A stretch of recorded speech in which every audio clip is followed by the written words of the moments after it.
ഞാൻ സുരേഷ് ഗോപി, പഞ്ചായത്ത് നിന്നാ. കൊതുകു നിർമ്മാർജ്ജനത്തിന്റെ ബോധവൽക്കരണത്തിനായി വന്ന ഉദ്യോഗസ്ഥനാ. അകത്തേക്ക്.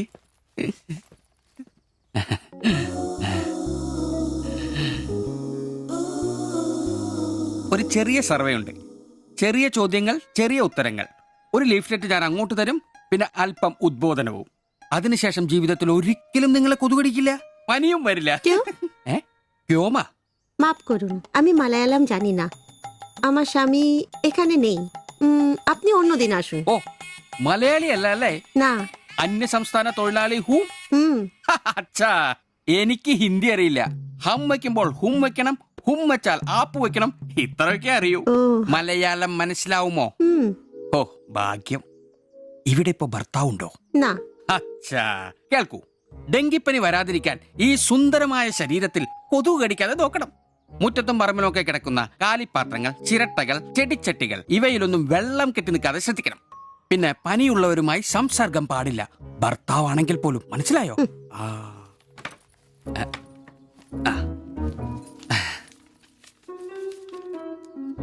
എന്താ പേര്? দেবজানি। ദേവയാനി. ആപ്കാ നാം അച്ഛാ ഹേ. ഭർത്താവിന്റെ പേരെന്താ? কুমার। കുമാർ. കുട്ടികൾ? নেই। അതെന്താ? ആർക്കാ കുഴപ്പം? അല്ല, ഇപ്പൊ എല്ലാത്തിനും ചികിത്സയുണ്ടേ. ഇനി പിന്നെ ഒരു ഫാഷനായിട്ട് കുട്ടികൾ പിന്നെ മതിയെന്നാണെങ്കിൽ ആയിക്കോട്ടെ ആയിക്കോട്ടെ. സ്വദേശം? ബംഗാൾ. ബംഗാൾ.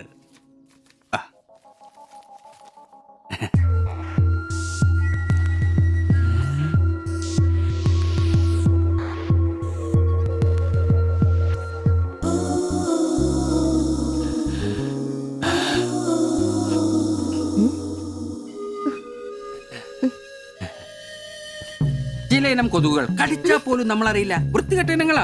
പക്ഷെ പനി വേഗം വരും. എന്നാ ദേഹത്ത് നോക്കിയാൽ എളുപ്പം അറിയാൻ കഴിയും, ചുവന്ന് കിടക്കും.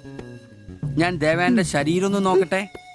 കന്നത്താത്ത എവിടെയെങ്കിലും കൊതുക് കടിച്ചിട്ടുണ്ടോന്ന്? അനങ്ങാതെ നിൽക്കൂ, എന്നാലല്ലേ എനിക്ക് ബോധവൽക്കരിക്കാൻ പറ്റും.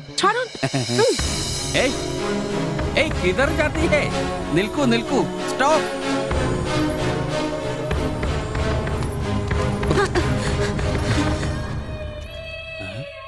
ও আমার হাত ধরেছিল। എന്നേടാ പ്രശ്നം? ഞാനൊരു പാവം സർക്കാർ ഉദ്യോഗസ്ഥനാണ്.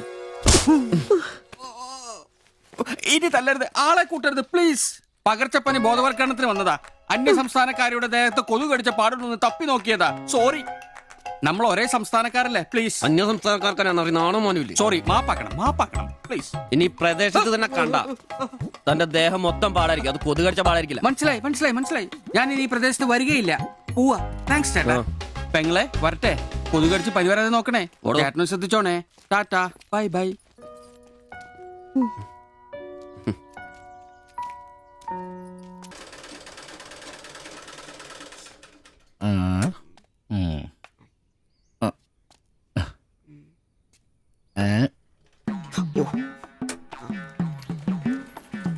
എടാ ആന്റപ്പ, ആ ഹിന്ദിക്കാരനും ഭാര്യ ഇങ്ങോട്ട് വന്നോണ്ടിരിക്കണ്ടാ.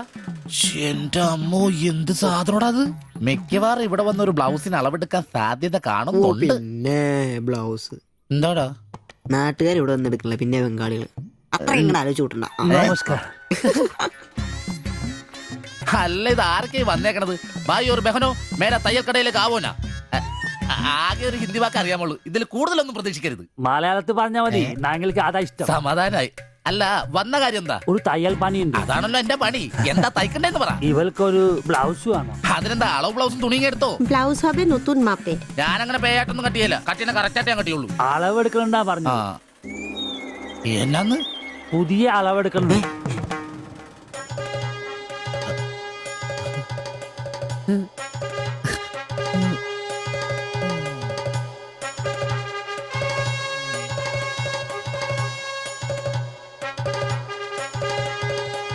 তুমি এখানে শেষ করে বাড়ি যাও, ঠিক আছে। আমি বাজার থেকে আসছি।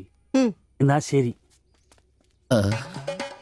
ഷിബു, ഇത്ര കാലത്തെ കാത്തിരിപ്പിന് ശേഷം നിന്റെ അസുദിനമെത്തി.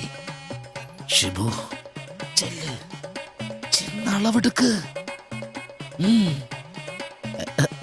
എന്താ അച്ഛൻ നിൽക്കുന്നേ? ഓ പോയി അളവെടുക്ക്. മുഴക്കോലെടുക്ക്. മുഴക്കോല എന്തിനാ? അളവെടുക്കാനാന്ന്. ടേപ്പ് കൊണ്ടല്ലേ അളവെടുക്കാൻ? എന്നാ ടേപ്പ് എടുക്ക്. ടേപ്പല്ലേ തോളത്തെടുക്കുന്നേ? ഏ? എന്റെ പൊന്നാശാനെ. വലിയ പോയിട്ടാ.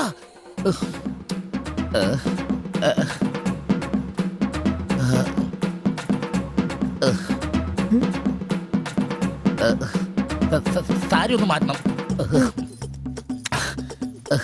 এই মডেলটা ঠিক। ഏ?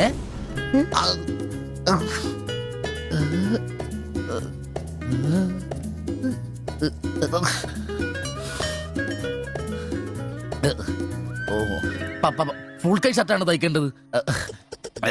സിബ് എന്റെ തയ്യൽ പരമ്പര ദൈവങ്ങളെ, എന്നെ തയ്യൽ പിടിപ്പിച്ച് ജോളിച്ചേട്ടാ ശക്തി തരൂ. എന്നാ ഇതറിഞ്ഞിട്ടേ കാര്യമുള്ളൂ. ആ ടേപ്പിങ് എഴുത്. ബുക്ക് എടുത്ത് എഴുതാൻ. 17 എഴുത്.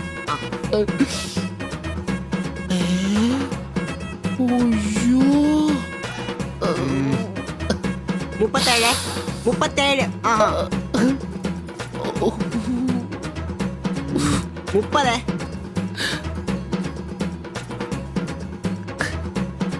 11. 9. ചേച്ചി നോക്കോ, നാളെ തന്നെ. 5. നിന്ന്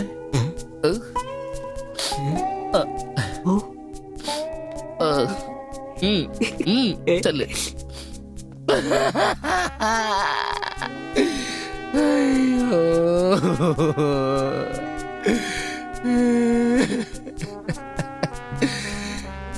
എന്റെ പൊന്നു ബ്ലൗസ്.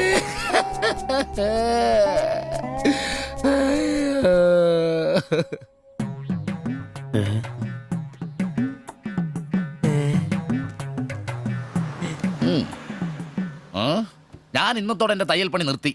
അതിനാണ് ഈ ലഡു. എന്റെ ശിബുവേട്ട കണ്ണ് കാണാനില്ലെങ്കിൽ നിങ്ങൾ ഒരു കണ്ണാടി മേടിച്ചു വെക്കി. അല്ലാതെ അറിയാവുന്ന പണി നിർത്തണോ? ഇനിയുള്ള കാലം അധ്വാനിച്ച് ജീവിക്കാന്ന് വെച്ചു. അളിയനെ ഒരു വിസായ ചെന്നിട്ടുണ്ട്. അല്ല, പെട്ടെന്ന് തന്നെ ഇങ്ങനെ ഒരു തീരുമാനം. ഈ ഷിബു ഒരു തീരുമാനം എടുക്കണമെങ്കിലേ കണിയാനെ വിളിച്ച് നോക്കേണ്ട കാര്യമൊന്നുമില്ല. ഒറ്റ തോന്നല്, ഒറ്റ തീരുമാനം. നിങ്ങൾ പണി നിർത്താന്ന് കാര്യമായിട്ട് പറഞ്ഞാണോ? പോടാ പുല്ലേ, സ്വഭാവത്തോടൊരു കാര്യം പറഞ്ഞാൽ നീ ഒന്നും വിശ്വസിക്കൂല. ഇനിയിപ്പോ 2 അടിച്ചിട്ട് വന്ന് പറയണം. ശിബുച്ചേട്ടാ, അളവെടുക്കാൻ പെണ്ണുങ്ങളെ കിട്ടുന്നില്ല എന്ന് പറഞ്ഞ് നിങ്ങൾ തന്നെ അതിനാ പണി നിർത്തുന്നേ. നമുക്ക് സ്റ്റാൻഡിൽ നടക്കാന്നേ. നീ എന്താ വിചാരിച്ചത്? ഞാനെന്താ പടക്കം പൊട്ടിച്ചളിക്കാൻ മുട്ടിയിക്കുന്ന? പിന്നെ ഒരു കാര്യം, അളവെന്ന വാക്കിന് ഇവിടെ മിണ്ടിപ്പോരുത്. അത്രക്ക് വെറുത്തുപോയി ഞാൻ ആ വാക്ക്. അതെ, കുറച്ചു പേർ കൂടി ലഡു കൊടുക്കാനുണ്ട്. ലീവിന് വരുമ്പോ കാണാം. ശിബുവേട്ടാ, ലഡുവിനാണെങ്കിൽ ഇല്ല. നിങ്ങൾക്ക് വേണ്ടി ചോദിച്ചതാ. നല്ലൊരു മനുഷ്യനായിരുന്നു, പട്ടായി പോയി. একটা মানুষের শান্তিতে থাকার দরকার, আমার দরকারই নেই। ও তোমার শান্তি লাগবে, আমার বলো, আমার কি শান্তি লাগবে না? যেদিন থেকে তুমি এসছো আমার শান্তি চলে গেছে। আমি কি মরে গেছি? তোমার শান্তি নেই? এটার থেকে ভালো ওটা। দেবজানি, അടിച്ചെന്ന് തോന്നുന്നു. എന്തോ കുഴപ്പമുണ്ട്. তুমি এটাকে বানিয়ে വാ പോയി കിടക്കാം. এটাই বাবা। দেবজানি, ওটাই তোমাকে বুঝতে হবে। জীবনে একটা বাচ্চা, শুধু একটা বাচ্চা, ব্যাস। তুমি বলো না, একটা মা হবার খুশি দূর করে রাখছো, তার জন্য এটা আমার ভুল? বলো, এটা আমার ভুল? দেবজানি,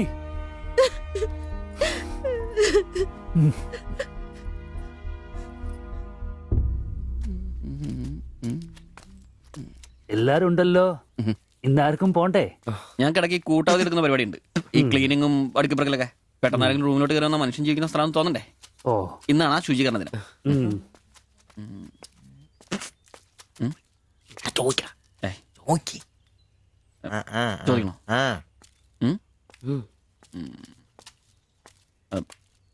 ബായ്, ചോദിക്കുന്നത് ശരിയാണോന്നറിയില്ല. എന്താ? ഇന്നലെ മുറിയിൽ നിന്നൊരു ബഹളം കേട്ടു. പിന്നെ ഭാഷ മനസ്സിലാവാത്തോണ്ട് കാര്യം എന്താന്ന് മനസ്സിലായില്ല. വേറൊന്നും കൊണ്ട് ചോദിച്ചല്ല, ബഹളം ഇപ്പൊ പതിവാണ്. ചോദിച്ചത് തെറ്റായി പോയെങ്കിൽ. ഏയ്, മാത്തച്ചൻ സാറിന്റെ കൂട്ടുകാരന്റെ കമ്പനിയിൽ ജോലി കിട്ടിയപ്പോ എല്ലാം ഭംഗിയായിരുന്നു എന്ന് കരുതിയതാ. പക്ഷെ കമ്പനി പൂട്ടിയപ്പോ ആ പ്രതീക്ഷ ഇല്ലാതായി. പട്ടിണി കടക്കാതിരിക്കാൻ പാടുപെടുക. ഒരു ഭാര്യയ്ക്ക് പൊട്ടിത്തെറിക്കാൻ ഇതൊക്കെ പോരെ? നിങ്ങൾ ഇപ്പൊ വിചാരിക്കും ഇയാൾക്ക് വല്ല കൂലിപ്പണിയും ചെയ്ത് കുടുംബം നോക്കിക്കൂടെ? ശരീരമാണെങ്കിൽ ഒരു ജോലി ചെയ്യാൻ ഹൃദയത്തിന്റെ ബൾബുകൾ സമ്മതിക്കില്ല. ശരീരം വേർത്താൽ അവൻ പണി മുടക്കും. ചെറുപ്പം തൊട്ടേ ഉള്ളതാ. ചെറിയൊരു ഓപ്പറേഷന്റെ കാര്യമേ ഉള്ളൂ. പക്ഷേ തുക വലുത് വേണം. അതിനൊക്കെ എവിടെ വരുമാനം? ഇപ്പൊ അവളുടെ പ്രശ്നം ഞാൻ അവളെ ജോലിക്ക് വിടുന്നില്ല എന്നാണ്. മലയാളം പോലും അറിയാത്ത അവൾ എന്തു ജോലി ചെയ്യാം? ആകെ അറിയുന്നത് വളവരുടെ വീട്ടിൽ പാത്രം കഴുകുക എന്നതാണ്. ഞാൻ ജീവിച്ചിരിക്കുമ്പോൾ അവളത് ചെയ്യണ്ട. അതാ എന്റെ തീരുമാനം.